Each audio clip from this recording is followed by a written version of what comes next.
some reason. But hey, at least everyone else is gone. You are the sole leader of the Soviet Union. Congrats, comrade. What the devil is going on, Lieutenant? He's surfaced, Mr. President.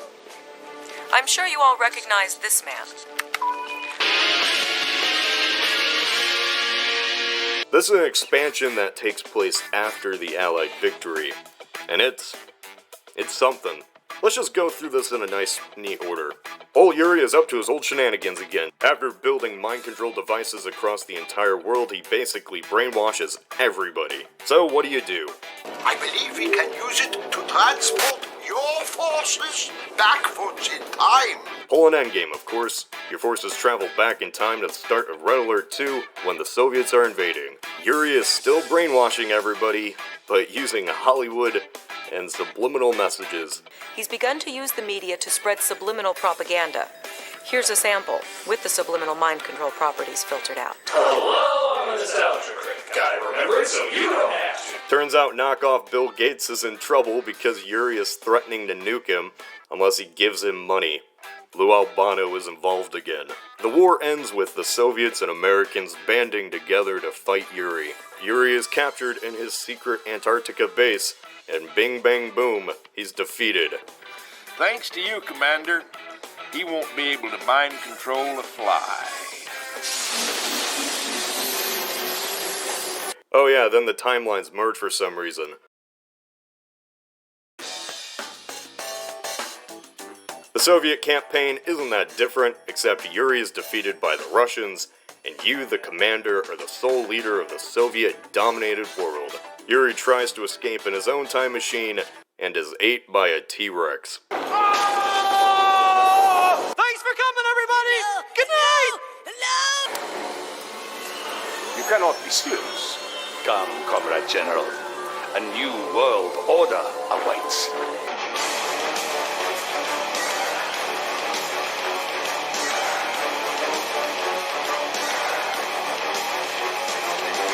Oh boy, it's the end of Red Alert 2, or 1, really any Allied campaign in this timeline, and the Soviets are once again on the brink of defeat. What's a leader to do? What's a Tim Curry to do? Simple. Time machine. Hey, I've seen this one. This is a classic. Pull an Einstein, and travel back in time to kill Einstein. Didn't see that coming, did you, old man? You see, Einstein was what allowed the Allies to have their powerful weapons, their nukes, their transportation machines, their diabetes. If Einstein is gone, then the Soviets will have an advantage, and in no way would anything possibly go wrong. We created weebs. Yes, that's right.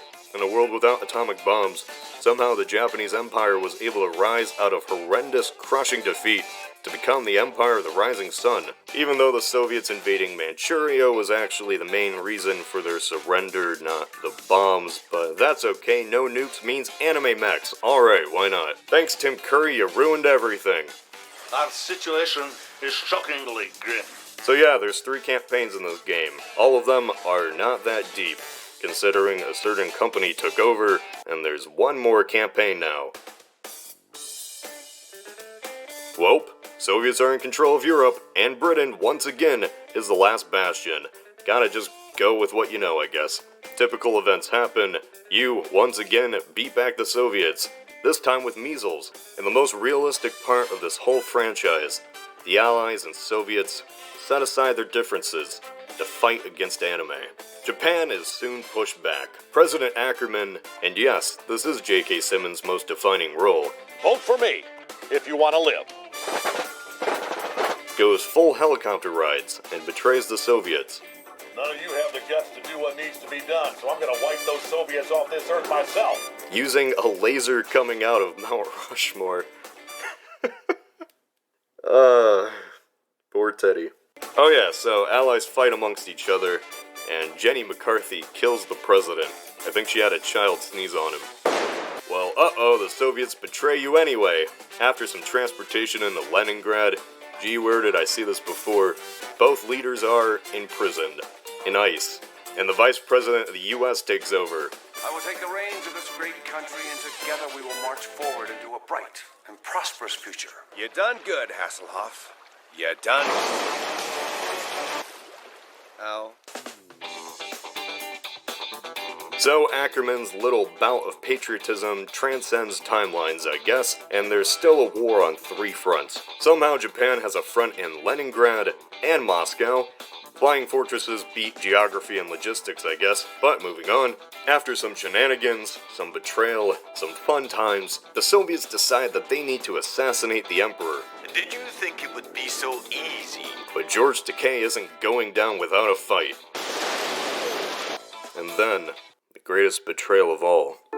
Thank you, Commander, for so thoroughly and brutally dispatching my enemies. But now I'm afraid you have outlived your usefulness. Thought we were friends, Tim Curry. I did everything for you. And this is how you repay me? Leaders betraying everyone really seems to be the running thing in this game. Well, Tim Curry is beat on his real-life volcano fortress. This is my timeline. And all is resolved. Huh. That was easy. Once again, you control the Soviet Union. But oh no, here comes the...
Commander Curry, the time has come. Execute Order 66. Yes, my lord.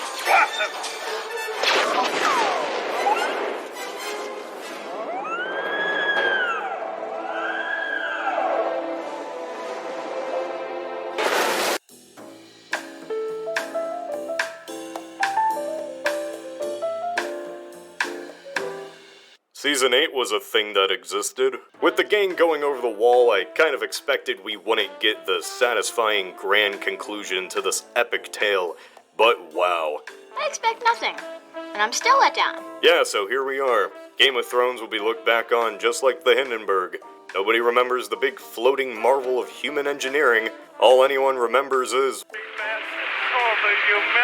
How does it feel to have lived long enough to see all of your favorite franchises go down in flames? Feels great. Season 8's writing failed in literally every way. Pacing, dialogue, consistency, preventing me from pouring rum into my drink just to get through the last few episodes. Other channels will focus on that part of the writing as the internet dissects this season over the next few months. I just want to talk about the ending of the show.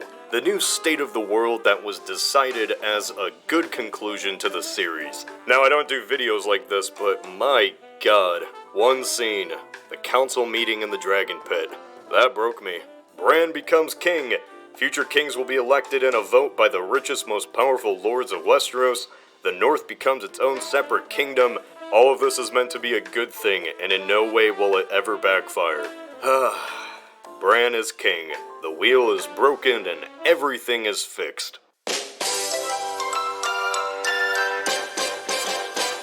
This is what I think the ending was meant to symbolize from the writer's standpoint.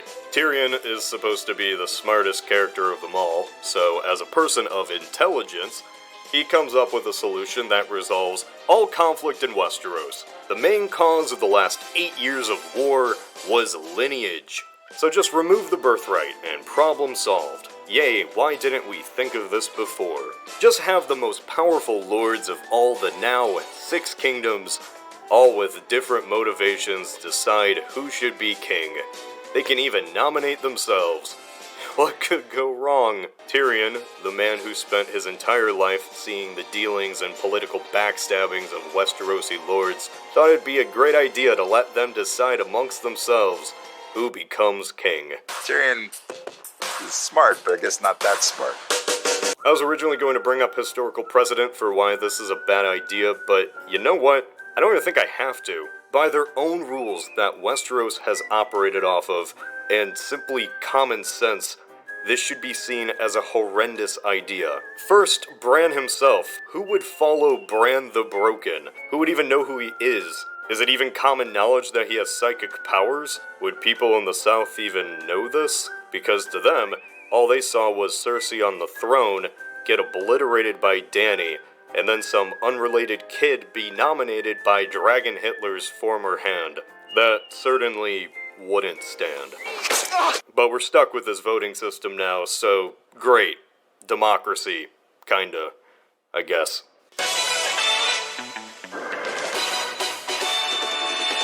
D&D really did just forget the rest of Westeros, other than King's Landing and Winterfell. Bronn becoming Lord of the Reach is the most hilarious and depressing outcome of all of this. Bronn, the sellsword, who doesn't even have a last name, now controls the most populous region in Westeros, surpassing the minor houses who have ruled in the Reach for thousands of years. Yeah, okay. So just cause it's funny and I hate myself, let's say Bronn remains in power in the Reach. His house is now the equivalent of House Tyrell. You see, I'd never seen the poison work before.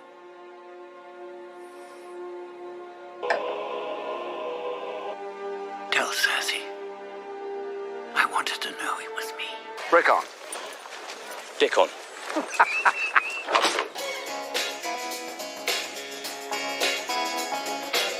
What's to stop the larger kingdoms, like the Reach, now ruled by, let's call it, House Blackwater, from pushing their political might on the smaller kingdoms, like the Stormlands or Westerlands, in their favor?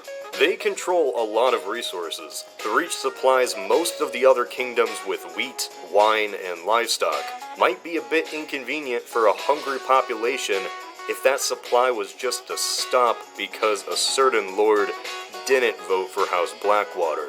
It isn't even just the Reach. Any large kingdom only has one simple step in their way to gain absolute power. 4 votes, and you're king. If a lord wasn't powerful enough to get votes, he'd certainly support a lord from a house he's allied with. Political marriages, already very important, are now the best ticket to potentially getting on the throne. Every time a king is now on the brink of death, the lords of Westeros will compete against one another to make sure they, or at least an ally with their interest, get onto the throne. What a stable system that certainly won't descend into war every human lifetime. Not like we'd really need to worry about that, because you know what really sets a good precedent? Allowing the North to become a separate kingdom in front of 2 other kingdoms who have a history of rebelling.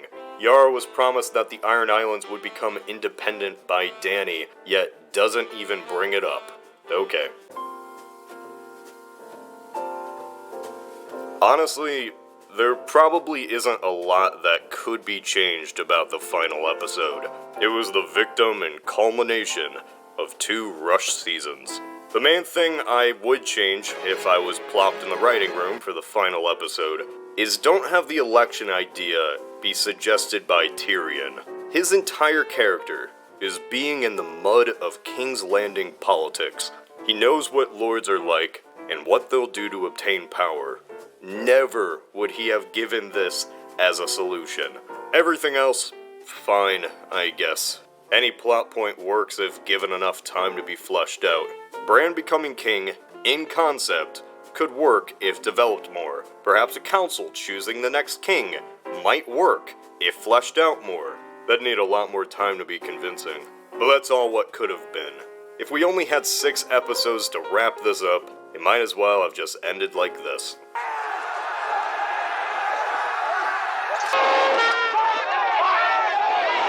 Alright, Sonny, that's enough. Just pack that in.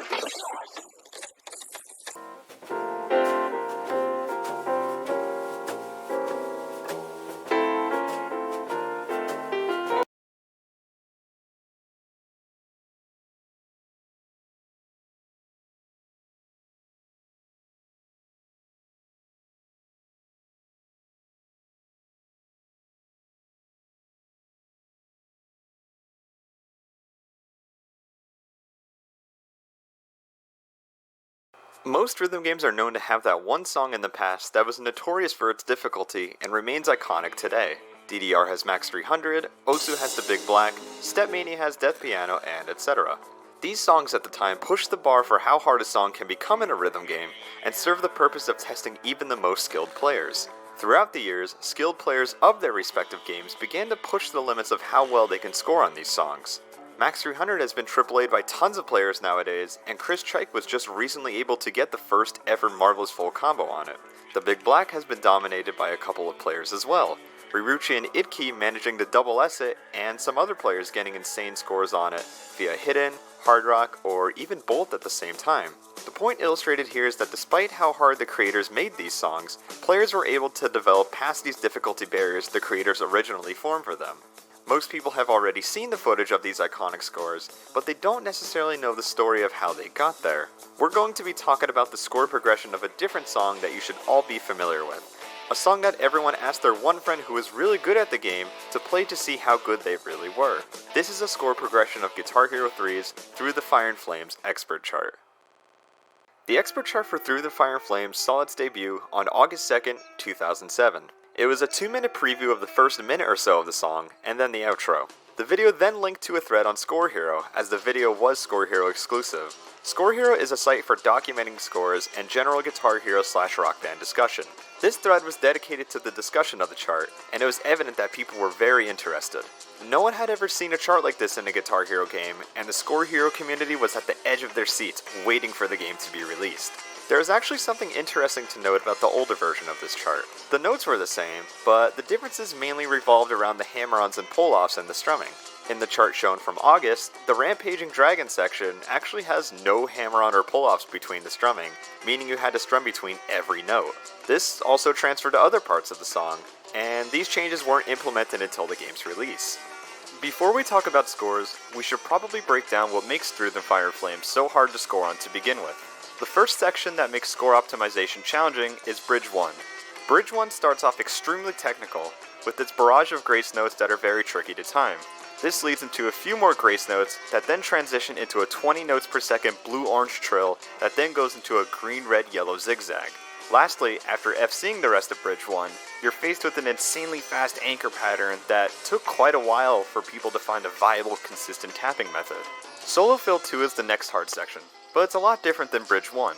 The main challenge with Solo Fill 2 was that the hammer-ons were constantly changing speeds, which came with some awkwardly timed strumming as well.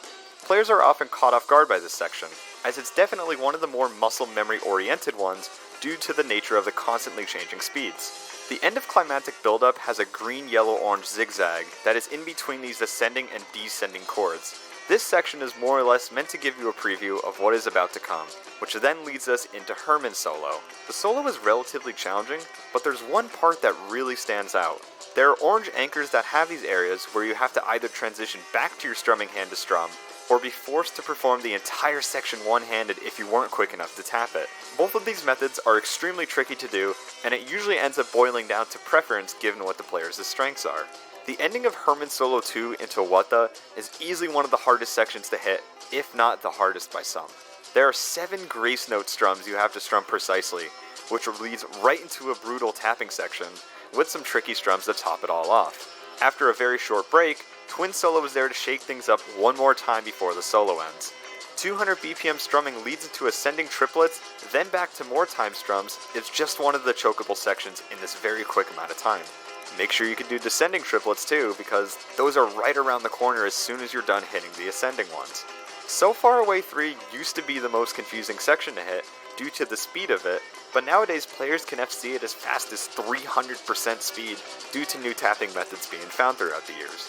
This section was called the Red Snake. This monster of a zigzag pattern was 26.6 notes per second, the fastest section of the song, and it wasn't for a few months before Warlord was able to FC it just once. This section was really crucial, as it had a star power phrase that people could use to score higher on it. Lastly, you're met with the outro. This section also has a grace note transition right before the tapping part. This one is not as drastic and might not look that daunting at face value, but you have to think about what you have done to get to that section. Whether you are passing or FCing it, this was a section that had you a nervous wreck if you were on any kind of personal best pace. Other than that, yeah, this song's pretty easy.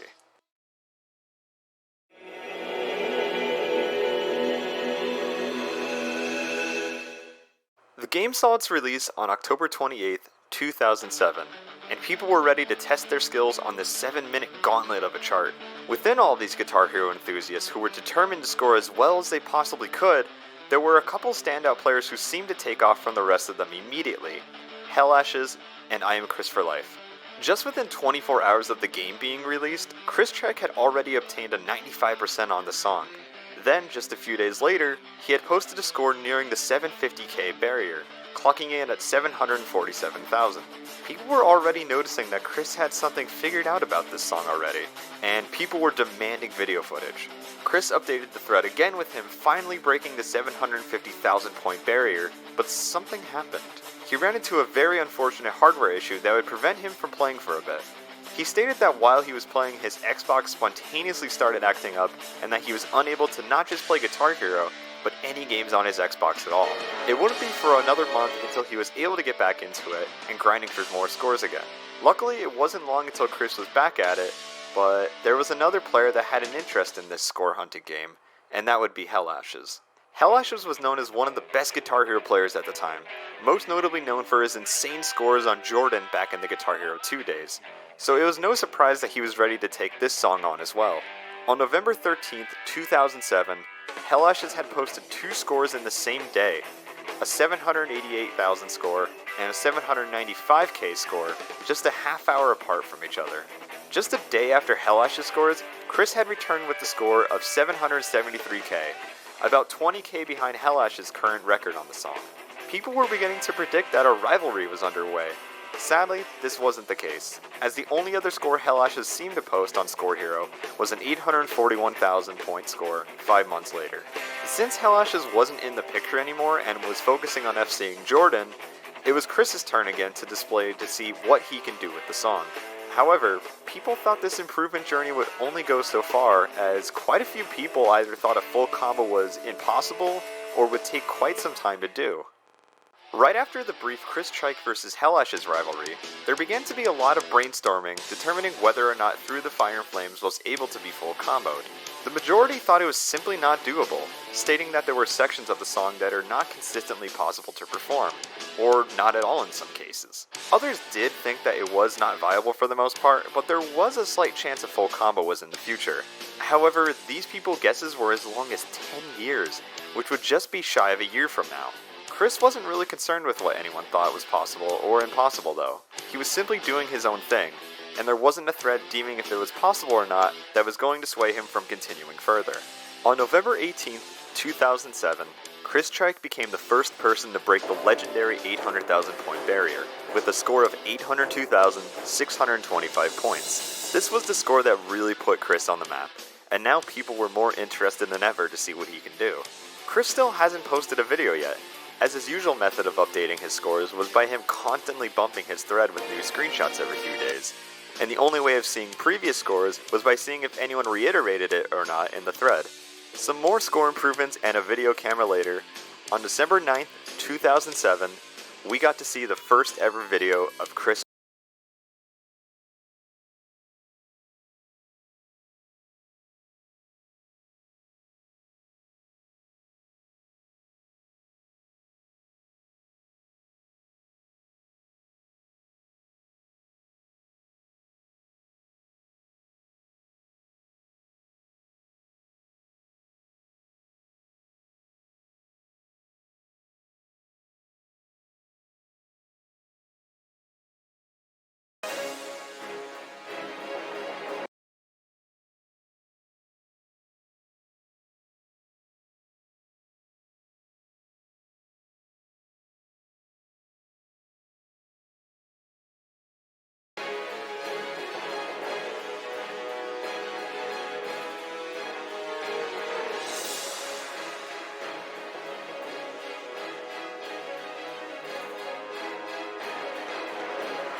playing Through the Fire and Flames.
While not his personal best of 838,000, Chris Tripe was able to upload 8 minutes of some of the best Guitar Hero footage anyone had ever seen.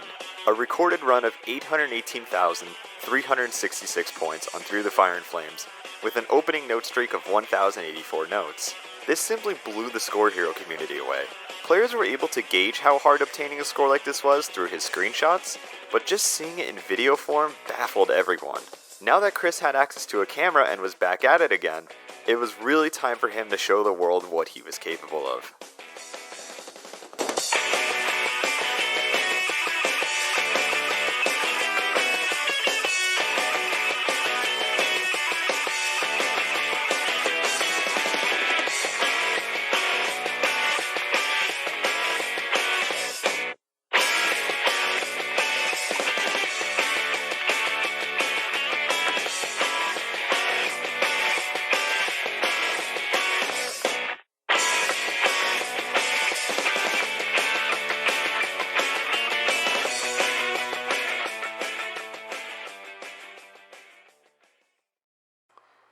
Now that we're beginning to approach the scores above 900k, Chris knew that he had to document his scores on video more than ever if he was able to.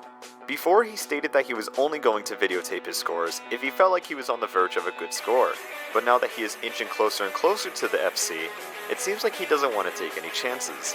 He began to livestream on Ustream.tv his runs, and he had the Score Hero community right behind him the whole way. Luckily, some people were actually able to record some of his best attempts through screen capturing Chris's Ustream broadcasts. On March 17, 2008, Chris had gotten 916,000 points. Then on April 8, 2008, he had just been shy of a 99%, but still managed to get a personal best of 926,049 points. There were still a few sections that he was consistently struggling with though, that I mentioned before that made this FC very hard to put together.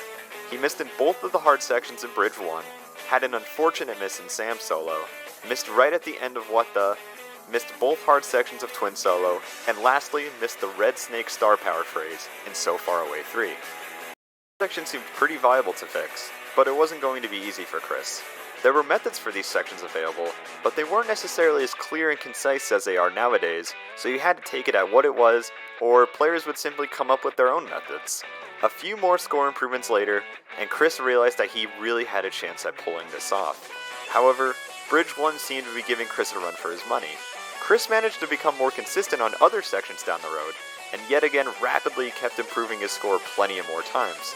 On April 17, 2008, he had gotten a score of 966k points.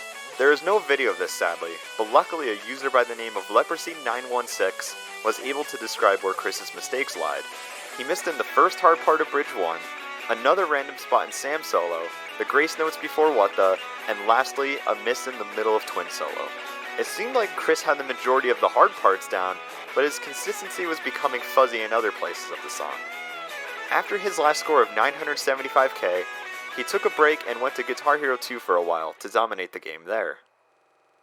After taking plenty of first places that still hold to be impressive 11 years later, Chris had announced on his thread that he was streaming again on May 26, 2008. Chris's break from Guitar Hero 3 seemed like it helped him if anything. A few days later, according to people on the thread watching his stream, He was able to get the first ever 3,000 note streak on the song, missing just right before the break in twin solo. The score came out to be 951k, and while not a personal best, this was the type of confidence boost Chris needed to push the note streak just a bit further. Another thing to note is that people began to realize that Chris was becoming very consistent at Bridge 1, a section Chris struggled with for the longest time, as there wasn't a consistent method out that made the section easy at all. A couple more days of grinding, and on June 1st, 2008, people were now 100% certain that the FC was right around the corner now.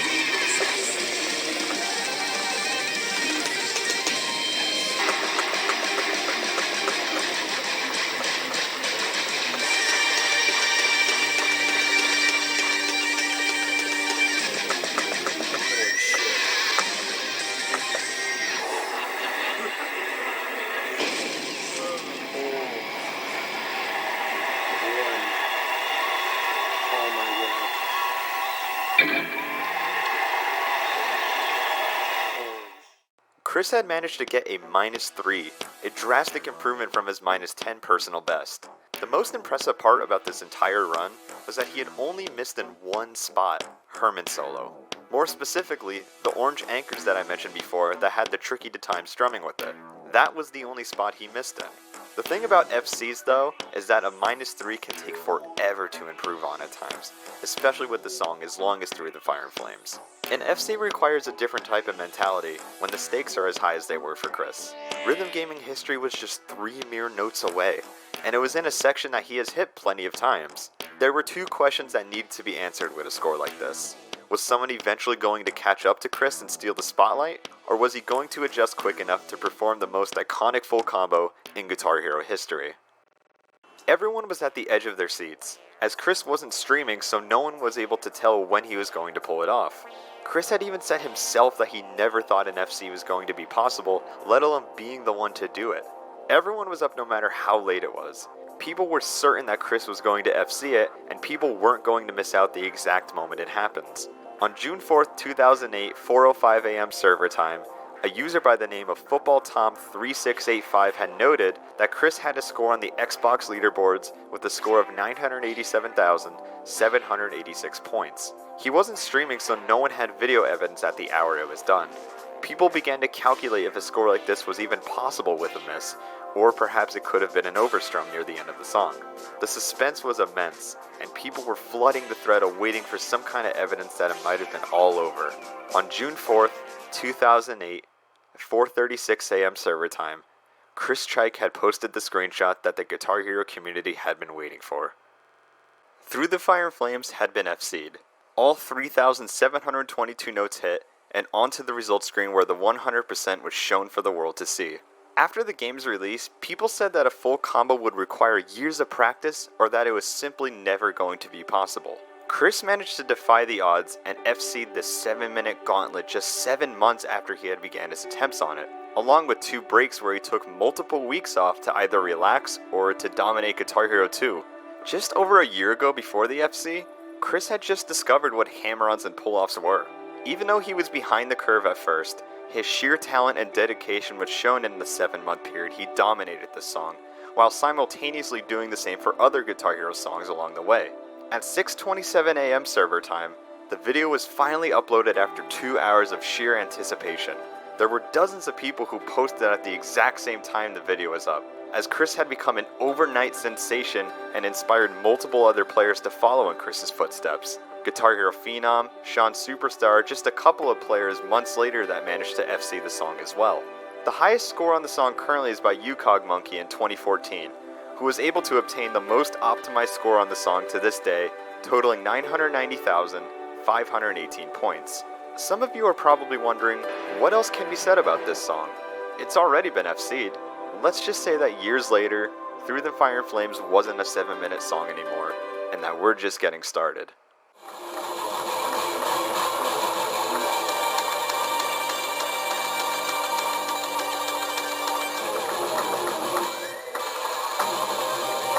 Holy shit. Holy shit. Holy shit. Holy shit. No way. No way. No way. No fucking way. Oh my god. Oh my god. Oh my god.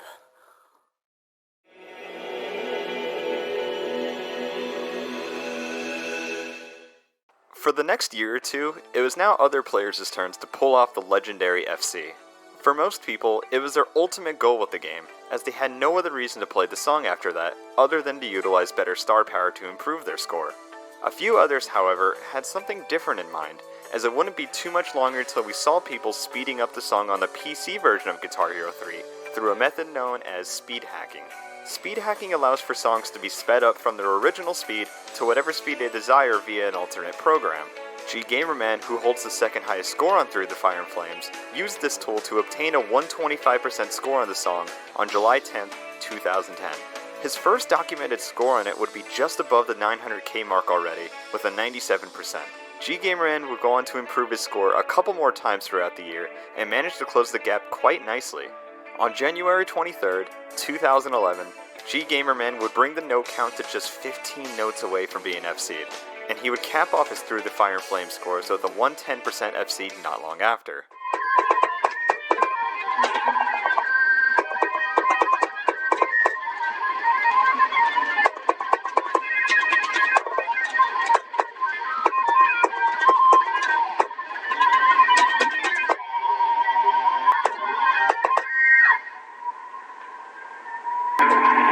Minus 15. I missed in Bridge 1, what the, and the red snake means I missed almost there.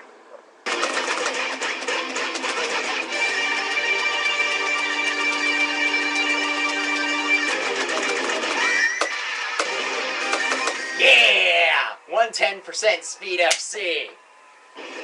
Woo!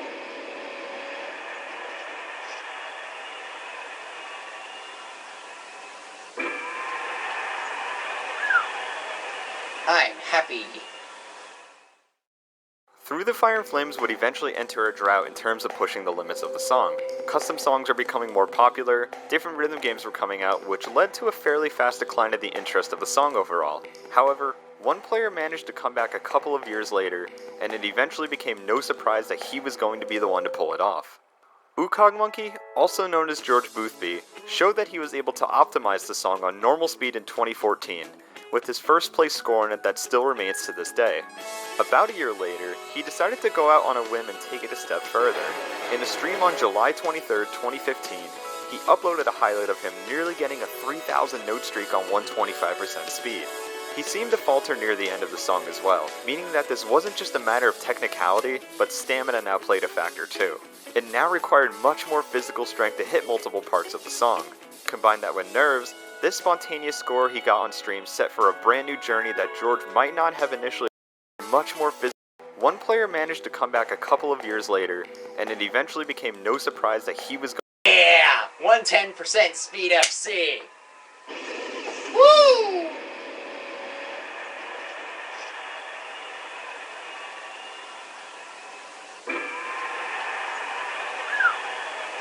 I'm happy. Through the Fire and Flames would eventually enter a drought in terms of pushing the limits of the song. Custom songs are becoming more popular, different rhythm games were coming out, which led to a fairly fast decline of the interest of the song overall. However, one player managed to come back a couple of years later, and it eventually became no surprise that he was going to be the one to pull it off.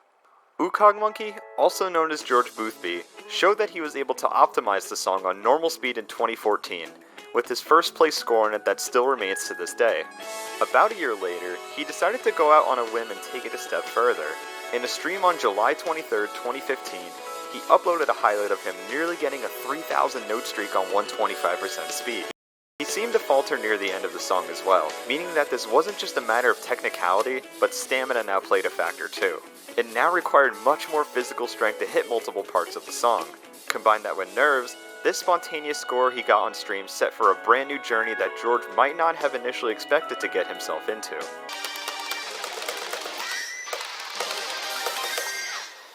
Jesus!